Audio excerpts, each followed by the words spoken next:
Are negative thoughts sabotaging you?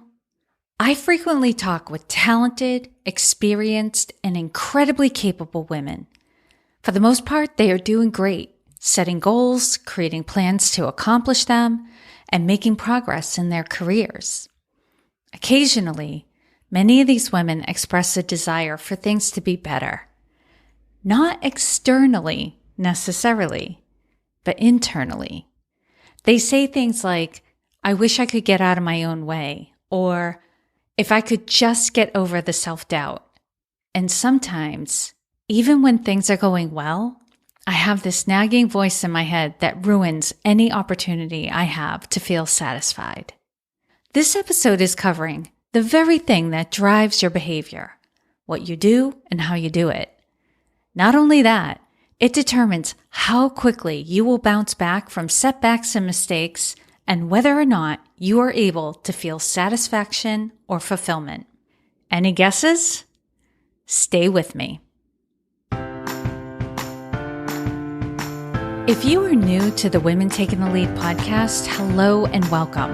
I am Jody Flynn. I'm the CEO and founder of Women Taking the Lead, a leadership development company that works with organizations and boards to close the performance gap by attracting, developing, and successfully promoting more women into senior levels of leadership.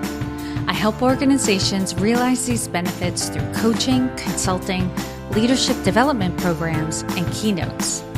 If we are not already connected on LinkedIn, please send me an invitation to connect. You can find me directly at linkedin.com/in/Jody Flynn, or you can search on the platform for Jody Flynn. I'm very active on LinkedIn, so I should be at or near the top of the search results. Be sure to add a note to the invitation letting me know you're a listener of the podcast. I would love to connect with you and get to know you better.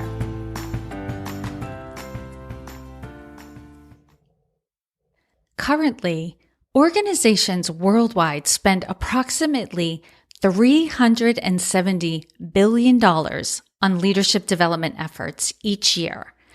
That number is predicted to be closer to $500 billion in about 5 or more years.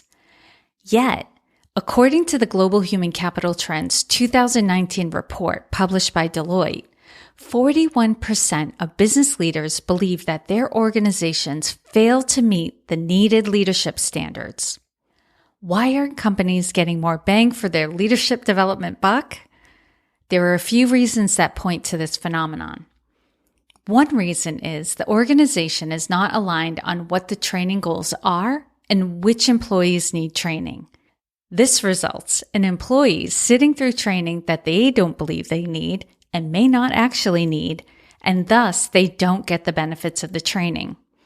Another reason is there's no strategy to sustain whatever is learned in a training or development program. Integrating learning into one's daily routine takes time and reminders. This largely falls on the team member to create themselves, and in some cases their manager, who likely does not have the bandwidth to provide such intense support. These first two causes for a lackluster return on investment can be addressed a few ways. One, having key alignment conversations prior to the deployment of any new initiatives. Utilizing new technology to facilitate the retention of information. And creating peer groups with regular touch points for the participants to discuss how they are integrating what they've learned. New research also suggests the lack of effectiveness is likely because most leadership development efforts overlook a foundational attribute that impacts how leaders think, learn, and behave: their mindsets.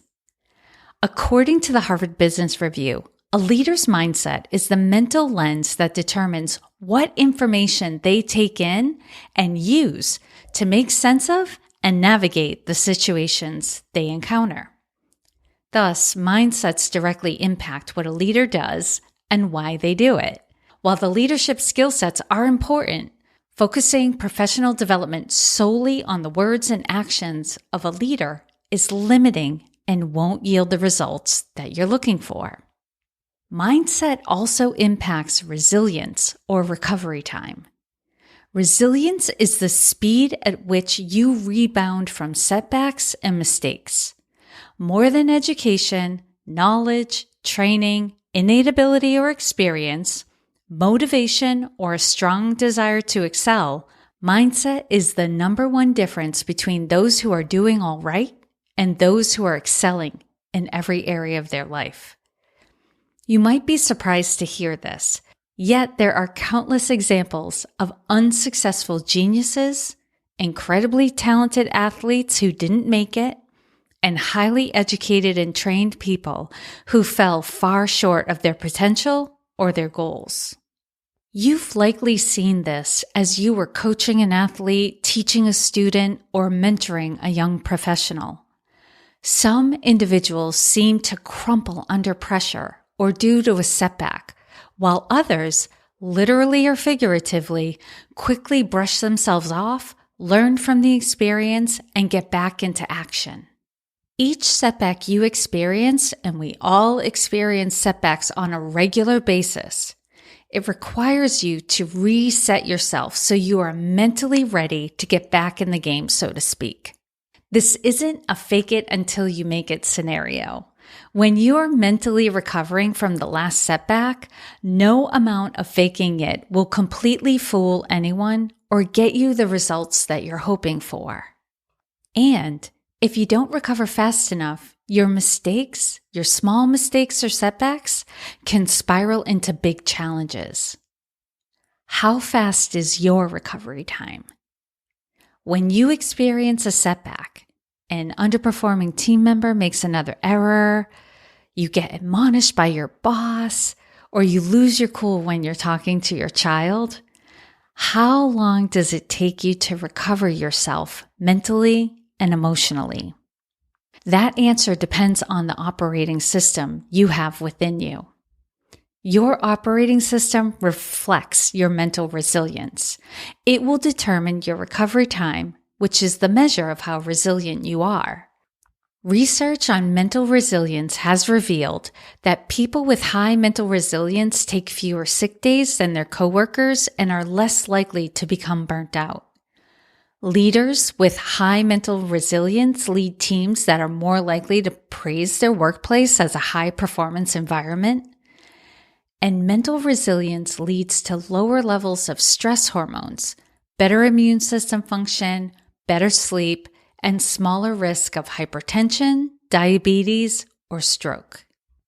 I recently sent an email to those who signed up to be on my newsletter list, sharing an interesting experience I've had regarding mental fitness. I shared how I seemed to stumble out of the 2023 gate by getting sick right before the new year and being unwell for weeks. In years past, losing so much time to illness or just feeling ill for that long would have sent me spiraling. My inner hyperachiever would have given me no peace, yammering that I needed to buck up and get back to work. But that hasn't been the case this time around.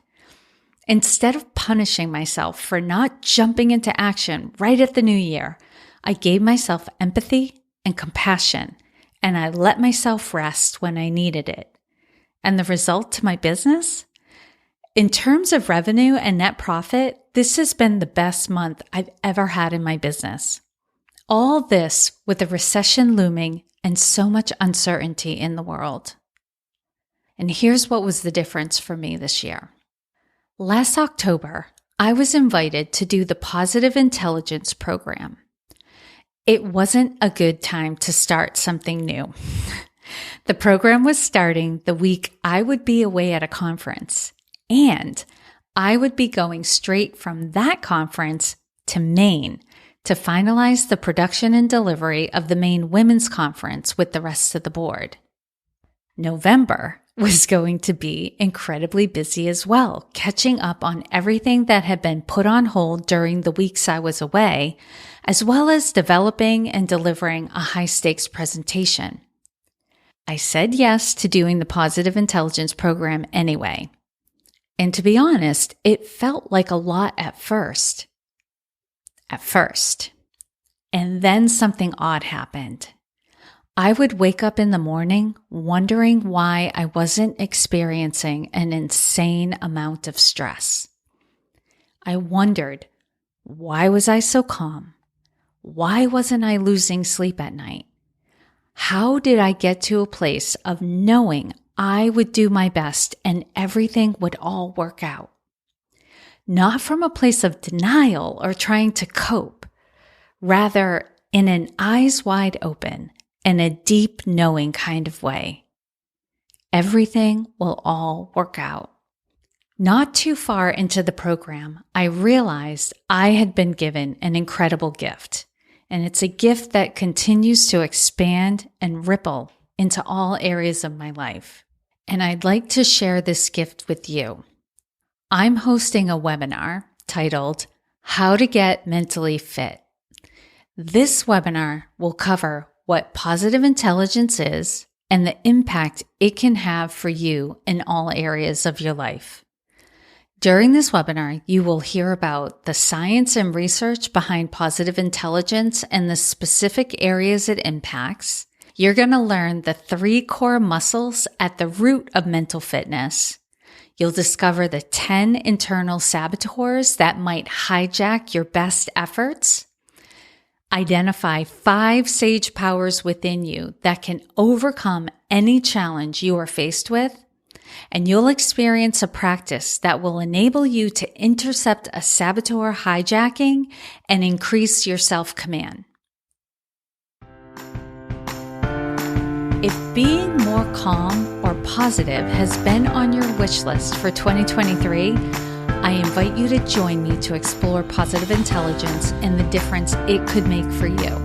To register for this webinar, go to womentakingthelead.com/webinar. That is womentakingthelead.com/webinar. And if listening to this episode made you think of a friend or colleague, please share it with them as well. As we go into the new year, let's align our mindset with where we want to go and where we want to be at the end of this year. As always, I hope this was of value to you, and here's to your success.